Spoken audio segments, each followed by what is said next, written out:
안녕하세요. 오만사입니다. 안녕하세요. 저는 현재 36살이고 결혼한 지는 8년째였지만 이제 이혼한 지 1년이 넘었습니다. 처음엔 혼자서 잘 살 수 있을까 무섭고 두려웠어요. 아무것도 할 수 없을 것 같기도 했으니까요. 세상에 혼자가 된 느낌도 들긴 했지만 저는 더 단단해졌어요. 38, 친구들은 애 키우느라 정신없고 누군가는 둘째를 낳겠다고 병원에 다니는데요. 나는 다시는 결혼 같은 거 안 하겠다고 다짐하며 혼자 아침을 맞고 있습니다. 가끔은 그때가 꿈이었으면 좋겠다는 생각도 합니다. 하지만 꿈이 아니었어요. 저는 외동딸로 태어나 부모님의 사랑 속에서 자랐고 특히 아버지께서 저를 무척이나 아끼셨습니다. 어린 시절 아버지의 따뜻한 품은 제게 세상의 전부와도 같았습니다. 하지만 그런 행복도 오래가지 못했습니다. 아버지께서 간암으로 갑작스럽게 돌아가시면서 깨지고 말았어요. 그 후로 엄마와 저는 서로의 전부가 되어 더 끈끈한 관계로 이어졌고 엄마가 제게 주신 힘으로 살아왔습니다. 이제 이렇게 글을 쓰고 있지만 마음은 여전히 무겁고 복잡합니다. 모두가 부러워했던 남편과의 결혼은 모두 예상과는 전혀 다른 방향으로 흘러갔습니다. 남편이 장만을 했다는 신혼집은 시어머니의 명의였고 나는 거기에서 잠깐 얹혀 사는 손님과도 같았어요. 7급 공무원으로 시작한 남편은 6급을 탄 지 얼마 안 되었어요.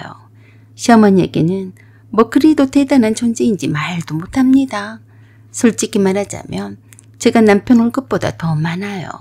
저도 배울 만큼 배운 사람이었고 능력으로 따지면 남편보다는 못하지는 않지만 자랑스러워하는 시어머니 앞에서 잘난 체는 하지 않았습니다.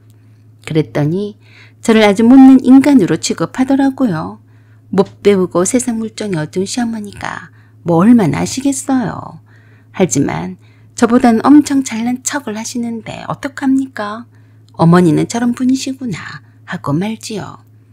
시어머니는 유독 내가 하는 모든 일에 관심이 많으셨습니다. 내가 음식을 하든 운동을 하러 나가든 친구를 만나러 나가든 무지하게 간섭인 듯 아닌 듯한 인상을 주곤 했습니다. 특히 제가 시댁에서 음식을 할 때에는 아예 옆에서 어떻게 하나 바로 지켜보는 스타일이었어요. 솔직히 말해서 저희 요리 솜씨는 꽝이긴 했어요. 우리 아들은 입이 까다로워. 나리야, 안 되겠다. 너는 저기로 가서 마늘도 좀 까고 양파도 씻어놓고 상추 좀 씻으렴. 된장국은 내가 끓여야겠다. 아니다. 여기서 내가 어떻게 끓이는지 좀 배워라. 내 아들은 내가 끓인 된장국을 정말 좋아해. 라고 하시며 귀에 피가 날 정도로 말이 많으셨어요. 신우이는 또 어쩌게요. 맨날 자기가 시어머니를 모시고 산다고 생색은 오지게 했습니다. 올케 언니는 아직까지 이 하나 없으면서 왜 그렇게 늘 피곤하다고 하는 거야? 네? 내가 그랬어요? 2년 전에 그랬잖아. 퇴근해서 집에 오면 천근만근이라고 했잖아. 아, 그거야. 나만 그런 게 아니고 직장 여성이면 다 그러죠. 나도 돈 벌고 다녀도 집에 오면 엄마한테만 주방을 안 맡겨. 퇴근 이후에 집안일을 하지 언제 해? 참 별스러웠어요. 나보다 2살이나 어린 주제에 바라는 것은 손이 씻는 행세를 하는 게 아니겠어요. 하나부터 10까지 시어머니처럼 다 간섭하고 가르치려 들었습니다. 선을 조금씩 넘는 면이 없지 않아 있었어요. 또 남편은 어쩌게요. 처음엔 그래도 내 편인 척은 했어요. 엄마, 나리는 그런 거 안 해봐서 힘들어요. 적당히 하세요. 어떻게 처음부터 잘해요? 천천히 배우면 되는 거죠. 라며 한마디 거들어주는 것이 얼마나 내겐 힘이 되었는지 모릅니다. 하지만 그건 내가 앞에 있을 때의 얘기였고 내가 없는 자리에선 둘만 했던 얘기도 서슴지 않고 속없이 하는 바람에 내가 곤란한 적이 한두 번이 아니었어요. 남편은 결혼된 습관처럼 시누이와 시어머니와 함께 편하게 대화를 나누는 게 보통이었겠지만 나는 이 식구들과 편한 관계는 아니잖아요. 아직 철이 덜 든 아이와도 같았습니다. 그런 제가 엄마는 얼마나 애틋했겠어요. 하루에 한 번 이상은 늘 엄마랑 통화를 했습니다. 주말엔 자주 찾아갔고 한 번씩 밖에서 만나서 식사도 하고 좋은 곳으로 드라이브도 하기도 했고 엄마가 수시로 반찬을 만들어서 가져다 주시곤 했습니다. 아빠가 돌아가신 이후로 엄마는 더욱더 저에게 올인을 하셨었죠. 엄마마저 떠난 후 저를 둘러싼 세상은 생각보다 더 냉혹했습니다. 병원 화장실에서 우연히 듣게 된 시대 식구들의 차가운 말들은 제 심장 얼어붙게 했고 그 배신감과 분노는 아직도 가시지 않았습니다. 이 이야기를 쓰면서 떠오르는 수많은 기억과 감정들이 저를 흔들지만 오늘 이 글을 통해 저처럼 상처받은 누군가가 스스로를 지키고 일어설 힘을 얻길 바라며 제 진심을 담아 전하려 합니다. 부모님의 사랑만 받으며 자란 저는 시댁이란 낯선 환경에 처음 들어섰을 때 무척 설렜습니다. 나는 그곳에서 행복한 가정을 꿈꾸며 장밋빛 미래만을 생각했어요. 남편과 함께 만든 우리 집, 그리고 언젠가는 아이들과 웃음 가득한 날을 상상하며 마음속에 희망을 품었었죠. 처음 몇 년은 정말로 그렇게 지냈습니다. 남편과 다투는 일도 있었지만 서로 사랑하는 마음으로 잘 극복해 나간다고 믿었고 무엇보다 나를 키워준 부모님을 항상 마음에 두고 살았습니다. 특히 엄마, 혼자 계신 엄마를 위해 나는 자주 찾아뵈었고 엄마와의 시간이 내게 큰 위로가 되었습니다. 하지만 점점 시간이 지나면서 시어머니의 시선이 달라진 것을 느꼈습니다. 내가 친정에 가서 엄마를 돌보고 챙기는 일이 시대 식구들 사이에서는 그리 달갑지 않은 모양이었습니다. 어느 날 남편에게서 얼핏 들은 말은 내 마음을 무겁게 했어요. 너 장모님한테 너무 자주 가는 거 아니냐? 오죽하면 집안 살림을 거덜내서 장모님한테 다 갖다 준다고 그러겠어. 뭐? 말도 안 되는 소리. 누가 그래? 아니, 나도 처음엔 그 말을 들었을 때는 말도 안 된다고 했어. 그런데 자꾸 듣다 보니까 좀 그렇더라. 너도 알다시피 우리 엄마가 헛소리를 하는 분이 아니잖아. 그런 말들이 안 나오게 자기가 좀 잘해봐. 어머니가 그러셨어? 어이가 없네. 왜 그렇게 말씀을 하시지? 자기도 생각이란 걸 해봐. 친정엄마가 우리 집에 오실 때에는 바리바리 싸들고 오시잖아. 가실 때에는 들고 온 거 다 놓고 가신 거 알잖아. 우리가 오히려 친정엄마 살림을 거덜내고 있는 거지. 어쩌면 말씀을 그렇게 거꾸로 하시지? 그래서 나도 듣고만 있지는 않았어. 장모님이 딸내미 살림을 거덜내실 분이 아니라고 말이야. 그런데 그렇게 오해를 하실만 하나 봐. 멋이 어째? 오해를 하실만 하다고 했니? 그래, 원래 어르신네들은 걱정이 많잖아. 그냥 그런가 보다 라고 생각해. 내가 펄쩍 뛰자 남편은 화불 질러놓고선 막상 내게 이해를 하라고 했습니다. 이게 이해를 할 얘기인가요? 여러분들은 이런 말을 듣고도 가만히 계실 건가요? 아예 처음부터 말 같지 않으면 하지를 말던지 솔직히 화가 많이 났습니다. 그 말은 마치 내가 시댁 재산 훔쳐가는 범죄자라도 된 듯한 느낌을 주었어요. 그 말을 전하는 남편이 엄청 낯설게 느껴지더군요. 사람이라면 할 말이 있고 안 할 말이 있으며 전할 말이 있고 전하지 말아야 할 말이 있는 거 아니겠어요? 남편도 어느 정도 시어머니와 시댁 식구들의 말에 동조를 하니까 내게 그런 말을 하는 거 아니겠냐고요. 그래서 그런 섭섭한 마음을 남편에게 내비쳤습니다. 자기도 너무한 거 아니야? 내가 친정엄마를 딸로서 잘 돌보는 것을 떠나서 서로 얼마나 애틋한 줄 알면서 그래? 그러니까 우리 엄마가 더 걱정했던 거지. 앞전에 장모님이 치과치료를 받으러 가실 때에도 항상 네가 모시고 갔잖아. 장모님의 임플란트 시술비도 장난이 아니게 많이 나오는데 그 돈을 며느리와 아들 돈이 들어갔을 거라고 짐작을 안 하시겠어? 아무리 그래도 최소한 장모님을 모시고 다니면 비용이란 게 들잖아. 취접스럽게 그 비용이 아까워서 그러는 거야? 아니, 내가 아깝다는 게 아니라 우리 엄마가 그런 걱정을 하실 수도 있는 거지. 옛날 분들은 힘들게 살아오신 분들이라서 돈 한 푼 허투루 쓰지 않으신 세대잖아. 그래서 그런 거라고 생각해. 어이가 없네. 그래서 너는 어머니 말씀 이해가 가서 그 말을 듣고도 아무 말도 못하고 내게 와서 전하는 거니? 그냥 그렇다는 거지. 나도 엄마한테 그렇지 않다고 말씀을 잘 드렸어. 그래도 걱정이 되는 모양인가 봐. 우린 따로국밥이 아니잖아. 네가 내 월급까지 받아서 돈 관리를 하고 있으니까 걱정이 되신 거겠지. 너 같으면 네가 시어머니라면 안 그럴 것 같아? 사람은 다 똑같아. 그러니까 네가 이해를 해. 그래? 너도 내가 행여라도 장모한테 네 돈까지 다 쓸어다가 갖다 바치진 않을까 하고 걱정하고 있는 거 아니냐? 네가 그러지 않기를 바랄 뿐이다. 남편에게 실망을 많이 했습니다. 내가 사랑하는 엄마를 돌보는 것이 죄가 되는 세상이라니 그 앞에서 무너질 뻔했습니다. 그때부터 시댁에서의 생활은 점점 힘들어졌고 사랑으로 시작한 결혼 생활이 차갑고 험난한 현실로 바뀌기 시작했습니다. 그냥 내 자리를 지키고 싶었을 뿐인데 왜 이렇게 모든 게 내게 불리하게 돌아갔는지 답답함과 허탈함만 쌓여갔습니다. 그럼에도 불구하고 남편과 시댁 식구들의 우려 섞인 시선과 말들에는 전혀 신경을 쓰지 않고 더욱더 친정엄마를 자주 찾아뵈었어요. 저만 의지하시는 친정엄마가 나와 둘만 있다가 혼자가 되셨으니 얼마나 쓸쓸할까 싶기도 하고 저도 비록 결혼은 했지만 엄마가 매우 그립고 보고 싶기도 했으니까요. 그래서 주말마다 엄마와 시간을 보내고 시장도 보고 밥도 같이 먹곤 했습니다. 그때만큼은 어디에서도 느낄 수 없는 편안함과 안정을 느꼈습니다. 엄마는 언제나 나를 반갑게 맞아주셨고 함께하는 시간이 쌓일수록 내 마음도 조금씩 위로받았습니다. 하지만 그런 나의 마음과 행동이 시댁에서는 달리 해석되었습니다.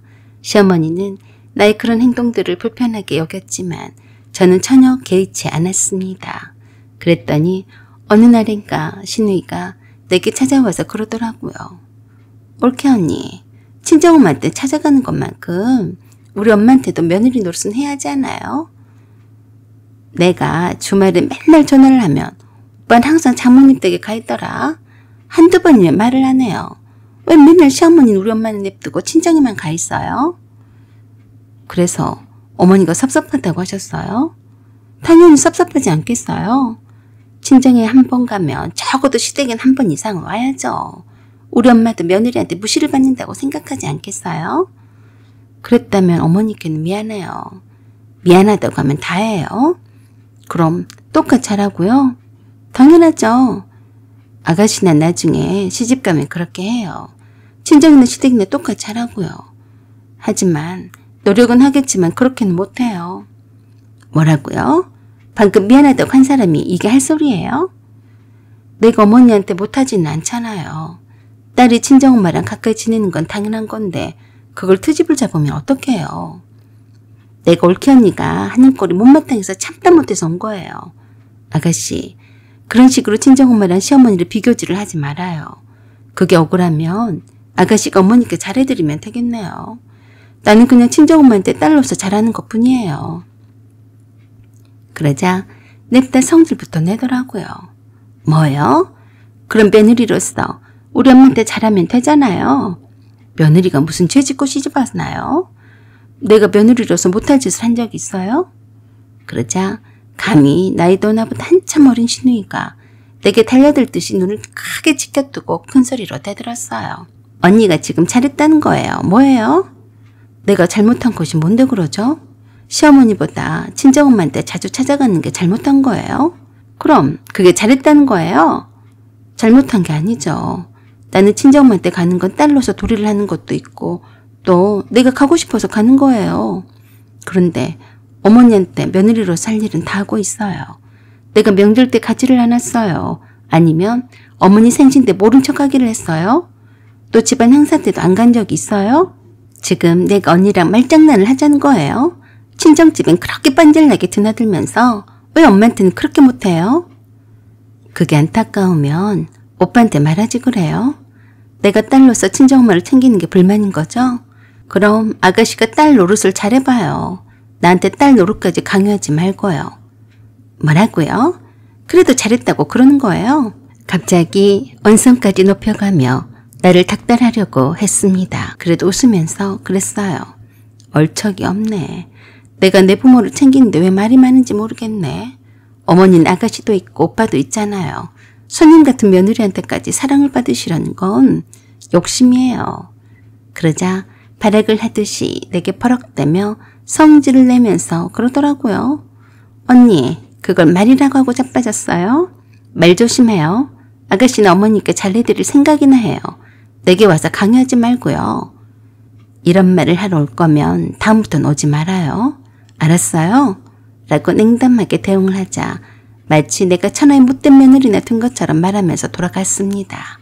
그리고 그 흡폭풍 참 거세었어요. 예상을 했듯이 시어머니가 전화를 해서 내게 그랬습니다. 네가 그러고도 며느리냐? 네가 친정엄마한테 하는 것에 반이라도 내게 해봐라. 주말마다 네 친정엄마한테 달려가면서 왜 나한테는 한 번 오지를 않니? 어머니, 그건 죄송해요. 하지만 어떡해요. 친정엄마가 혼자 계시니까 마음도 쓰이고 보고 싶은데요. 어머니 아가씨랑 함께 살잖아요. 외롭지도 않으시고요. 정 그러시면 아드님을 보내드릴 테니 효도 받으세요. 그럼 됐죠? 뭐야? 그걸 말이라고 하냐? 시어머니는 상당히 노여워 하셨습니다. 내 입에서 친정엄마와 똑같이 하기노라는 말을 듣고 싶으셨겠지만 저는 거짓말을 못하는 사람이라서 끝까지 원하는 대답을 못해드렸어요. 대신에 남편을 등 떠밀어서 시어머니한테 자주 찾아뵈라고 했지만 죽어도 싫다고 하더라고요. 우리 엄마가 며느리를 보고 싶다고 했지 아들 보고 싶다고 한 것은 아니야. 갈 테면 네 혼자 가. 안 간다는 걸 억지로 어떻게 보냅니까? 저는 몸이 하나인데 둘로 쪼갤 수도 없지 않겠어요? 그리고 마음도 시어머니한테 안 가고요. 시어머니도 친정엄마처럼 내게 사랑을 듬뿍 주시면 감동해서 친정엄마에게 하던 것처럼 하겠죠. 어이가 없더라고요. 내가 사랑하는 엄마를 돌보고 챙긴 것이 무슨 죄라도 된단 말인가?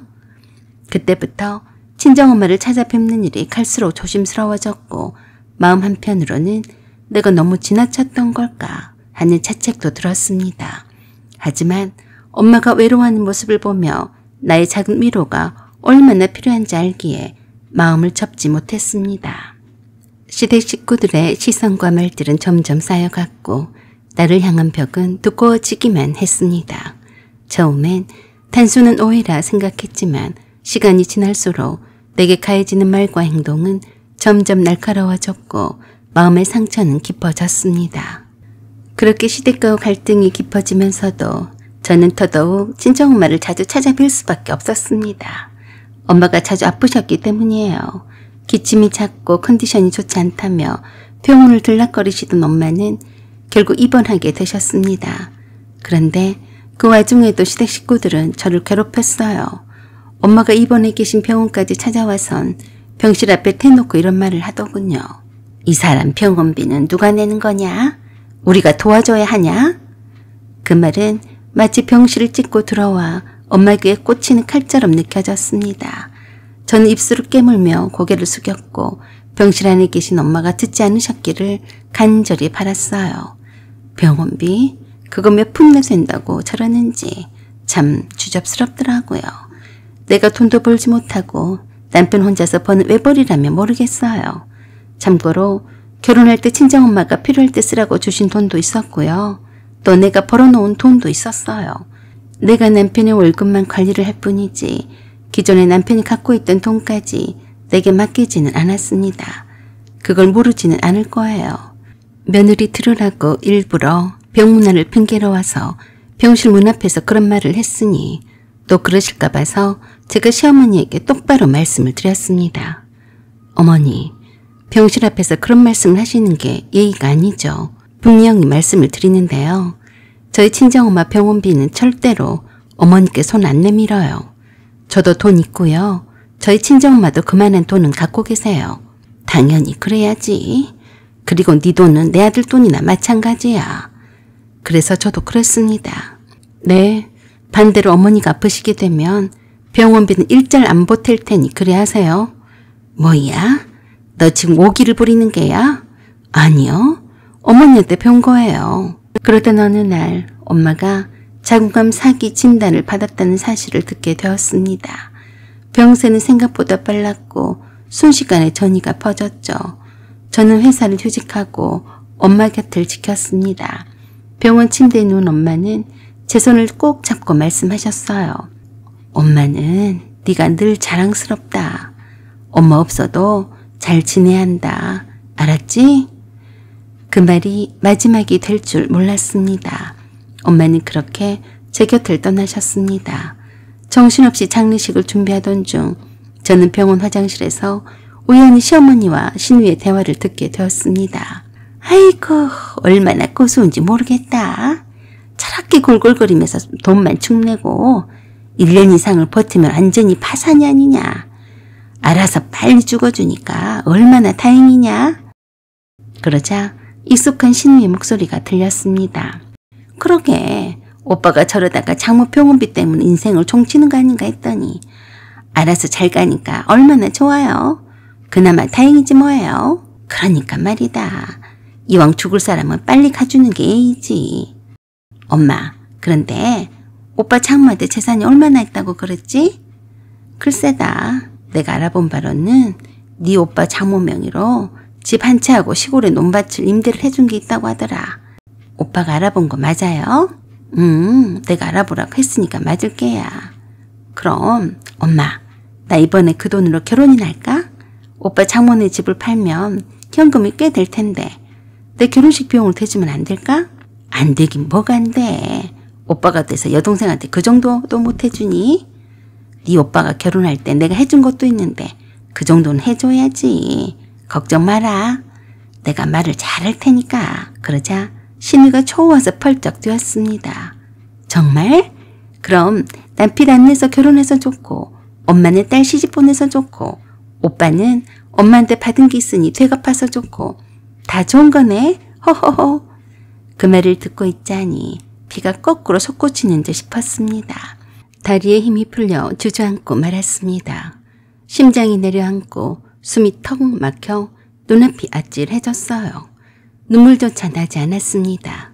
그냥 멍했습니다. 세상에 혼자 던져진 나는 고개를 떨군 채 입술을 깨물고 주먹을 꽉 쥐었습니다. 이런 인간 같지도 않은 인간이 내 가까이 있었구나 싶으니까 소름까지 돋았어요. 배신감, 분노, 슬픔에 잠도 이루지 못했죠. 하지만 무너지지 않았습니다. 어머니가 생전에 보여주셨던 강인함을 떠올리며 제 마음을 다잡았습니다. 제가 쓰러지면 엄마의 뜻이 무너지니까요. 저는 조용히 증거를 모으기 시작했습니다. 엄마는 이미 이혼장을 작성해 공증까지 맞춰두셨고 변호사를 통해 다시 그 사실을 확인한 저는 비로소 숨을 고를 수 있었습니다. 그날 밤 이혼장을 꺼내들고 중얼거렸습니다. 엄마 고마워요. 이제 엄마 없는 세상에서도 잘 살아볼게요. 하지만 시댁 식구들은 여전했어요. 장례식장에서조차 내게 다가와서 그러더군요. 이제 너 혼자만 남았는데 유산은 어떻게 할 생각이니? 라며 떠보는 말을 서슴지 않고 꺼내더라고요. 인간이 아니었어요. 내겐 더 이상 부모도 없고 뒷배경도 없다고 생각을 해서인지 함부로 하기 시작했습니다. 그 말들이 오히려 저를 더 강하게 만들었습니다. 저는 곧장 변호사 사무실을 찾아가 이혼 준비를 시작했습니다. 공동명의로 되어 있던 재산, 남편 몰래 잡힌 대출까지 하나하나 파악해 정리했죠. 그런 다음 남편에게 이혼 요구를 했습니다. 남편은 당황했지만 제가 이미 변호사를 선임하고 모든 서류를 갖춘 상태라는 걸 알자 더 이상 말을 잇지 못했습니다. 오히려 위자료며 재산 분할을 요구했지만 엄마의 이혼장과 법적 서류 앞에서 그는 무력했습니다. 그리고 저는 마지막으로 시댁 식구들을 한자리 모아 이혼장을 공개했습니다. 어머니께서 남긴 유산은 제가 전부 받기로 되어 있습니다. 법적으로도 윤리적으로도 그게 맞다고 생각합니다. 그리고요, 저희는 이혼합니다. 그 자리에서 신우는 눈을 부라렸고 시어머니는 분노에 떨었지만 그 누구도 제 결심을 막을 수 없었습니다. 남편은 갑작스런 내 이혼 요구에 반응을 하지 않으려고 했고 회피하려고만 했습니다. 남편에게 실익이 없었으니까요. 그렇지만 내가 이혼 소송을 준비하고 결연한 모습을 보이자 차츰 약해졌더라고요. 제발 그러지 마라. 우리가 이혼해봤자 좋을 게 하나도 없어. 난 못해. 너야 좋을 게 없겠지. 난 아니야. 소송을 준비하고 있으니까 너도 준비해라. 어차피 패할 텐데 너만 손해다. 그건 너도 알지? 심지어 시어머니와 시누이가 저를 몰래 뒷조사하며 어떻게든 유산을 뺏을 수 있는 방법을 알아보던 카톡 내용까지 변호사를 통해 확보했습니다. 이혼 조정에 들어간 날 저는 모든 자료를 변호사를 통해 제출했고 재산 분할은커녕 남편 쪽이 오히려 위자료를 지불하는 조건으로 끝났습니다. 그 이후 저는 시어머니가 지인들에게 며느리가 돈 보고 집 나갔다며 헛소문을 퍼뜨린 것도 막기 위해 명예훼손으로 내용 증명을 보냈습니다. 확실하게 선을 긋고 강경하게 나갔더니 더 이상 어쩌지 못했어요. 그렇게 저는 시댁과 완전히 절연했고 새 삶을 시작했습니다. 나름 홀가분한 생활을 즐기고 있었는데 백화점에 갔다가 전 남편의 사촌 누나를 우연히 만났습니다. 저를 먼저 알아보고 두 손을 마주 잡으면서 그러더라고요. 아이고 어쩌면 좋아. 소식 못 들었지? 네, 무슨 일인데요? 올케 시어머니 말이야. 남준이랑 사이가 안 좋아져서 홧김에 집을 팔아버렸대. 그런데 그 돈 하필 투자 사기를 땅에 먹겠다네. 그게 뭔데요? 나도 잘 몰라. 몽골 채권인가 뭔가 수익이 좋은 게 있다고 해서 남이가 하도 꼬드긴 바람에 집 판 돈의 대부분을 거기다 꼬라박아 놓고 나머지 일부분은 남이가 결혼자금으로 썼대. 한마디로 남이 그것이 자기 시집 가려고 오빠 집을 팔게 한 거지. 그 돈 다 날렸대. 완전히 폭삭 망한 거지. 망하긴요. 원래 본가 집도 어머니 것인데요. 그 집은 있을 거 아니에요. 아니야. 살짝 미쳤었나 봐. 한 달 수익이 좋은 걸 보고는 그 집까지 팔아먹었대. 네? 살던 집을 왜 팔아요? 남이가 시집을 가면 혼자 샀는데 집은 원룸이나 소형 아파트 임대로 가면 된다면서 골럼트 채권인가 몽골 채권인가 뭔가 해서 거기다 돈 박아 넣어두면 평생 노후 걱정은 없다면서 무슨 배짱으로 다 꼬라박았는지 모르겠어. 그거 다 사기였대. 요새 무서운 세상이야. 그래서 지금은 어떻게 지내신대요? 그 많은 돈을 한꺼번에 투자 사기를 당했으니 그냥 몸져 누워서 산 송장이나 마찬가지래. 그런데도 남준이랑 남이랑도 사이가 틀어져서 내다보지도 않아서 병원도 못 가고 죽을 날만 기다린대. 어머, 정말요? 그뿐인 줄 알아?